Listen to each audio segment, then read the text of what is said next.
Recording 3A. Part 1.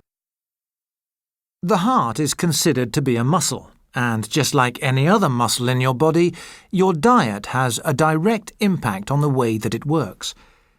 The food you eat every day can affect the way that blood flows through your heart and arteries. A diet that is high in fat can gradually cause a build-up in your arteries that slows down the blood flow and can even block small arteries. If an artery that carries blood to the heart becomes blocked, the heart muscle can die. This is known as a heart attack, and sufferers must receive treatment quickly. If the blockage occurs in an artery that carries blood to the brain, part of the brain can die. This is known as a stroke. The effects of a stroke can be debilitating, and there is no known cure. The correct diet can help you control your weight and keep your arteries clear, thereby reducing the risk of heart problems and stroke. Recording 3B. Part 2. So, what can you do to lose weight? Well, exercise is by far the best way. Burning calories and working off the fat will help you look and feel better. Regular exercise helps you burn calories faster, even when you're sitting still. But what is the best type of exercise for your heart? Well, studies have shown that aerobic exercise causes you to breathe more deeply and makes your heart work harder to pump blood. Aerobic exercise also raises your heart rate and thus burns calories. Common examples of aerobic exercise include walking briskly, jogging, running, swimming, and cycling. People are often unsure just how much exercise they need. Again, recent studies can help. These have shown that it's best to begin slowly and gradually work up to 30 minutes of exercise 4 to 6 times a week. However, your doctor may make a different recommendation based on your health. For example, it may be best to start with only a couple of minutes of exercise or begin at a fairly slow pace. If you're not used to exercise, be sure to pay careful attention to your body. One sure sign that you may be overdoing it is if you can't carry on a conversation while you exercise. To give your body the chance to recover, it's also best to alternate exercise days with rest days. Recording 3C. Bath, bathe, birth, breath, breathe, death, growth, health, mouth,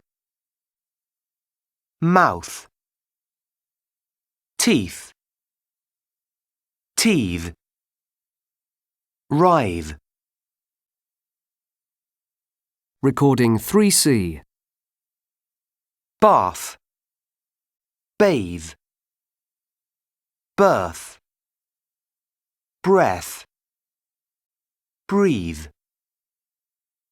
death, growth, health, mouth,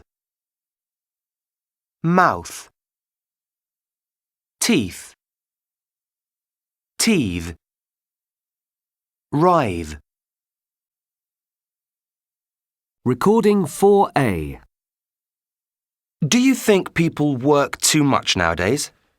Not really. I think people have always worked hard for a living. I mean, it's never been easy for anyone, has it? You have to work hard if you want to achieve anything in your life. That's just the way it is, and there isn't a lot you can do about it.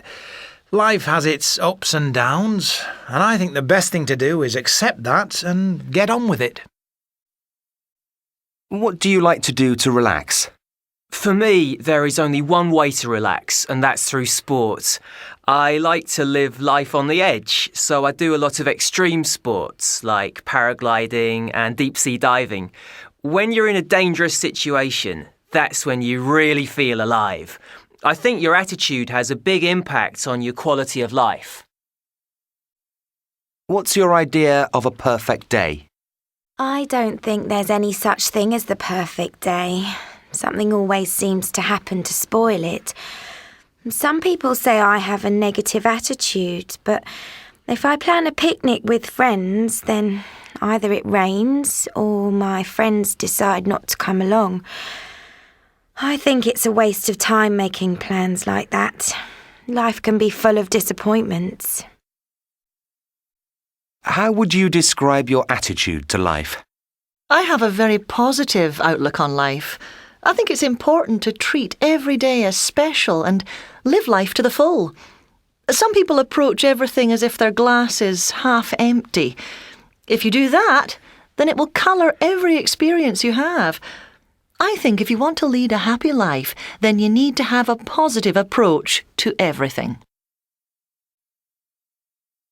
Recording 4B. You will hear a woman talking on the radio about things for children to do during the school holidays. The school holidays are fast approaching, and I'm sure all of you parents out there are worried about how to occupy your children. Well, I have a few tips that may help keep your children entertained without spending large amounts of money. One of our biggest problems is that today's children often do not have the type of hobby that was familiar in the past, such as making their own toys. Instead, they rely on sophisticated video games to keep them amused. But children also like to feel needed. So why not give them jobs to do around the house? You may be surprised how much they will enjoy simple tasks such as washing your car. Another idea is to use this time to develop their cooking skills. Food is something we all enjoy, so why not get them to prepare some simple dishes in the kitchen? Learning to cook is a useful life skill for children to learn, and it can also keep them happy for several hours. Children also love doing arts and crafts, so why not give them the task of making presents for upcoming birthdays or celebrations? Not only will they enjoy making them, but you'll also save some money, and the family or friends who receive the gifts are sure to be delighted. A great idea to get children out of the house is to find out about how they can help in your local community. Perhaps there is a home for the elderly nearby. They are sure to welcome a visit from young people. Even a few minutes a week can brighten their day. Of course, younger children cannot do these things for very long, but older ones may find that there are ongoing projects around your neighbourhood that they can help with. These are just a few ideas, but I'm sure you can think of many more. If not, there are plenty of places to look for other suggestions. Nowadays, the first place people seem to look is the internet, which can be a good source of information. However, it does have its limits, because ideas suitable for children living in the city may not translate well for children in rural areas. So don't overlook your library. These are often filled with great ideas targeted at children in your specific area. There are a few key points to remember, however. One of the most important things is to keep your children active, otherwise they will be sure to get bored. Also, remember that although children can be very independent, even from 9 or 10 years old, you should still be there to take care of them up to the age of 12. So don't be tempted to let older children babysit their younger siblings. This should only be done by an adult. Recording 5A. Can you tell me about your early education? Well, I went to kindergarten from the age of 4, and I remember that I didn't enjoy it very much at all. Primary school was a little better, especially because my mum was a teacher in a school. She taught in the junior part of the school, and she was actually my teacher in first grade, but when I went up to the senior school, I didn't see very much of her. After that, I was lucky enough to receive a scholarship to go to a very good high school. My parents couldn't have afforded to send me to a private school, so it was a really great opportunity for me. It was a single-sex school, so there were no boys. I'm glad I didn't go to a mixed school because I think there are fewer distractions, so everyone can just concentrate on their studies. Recording 5B.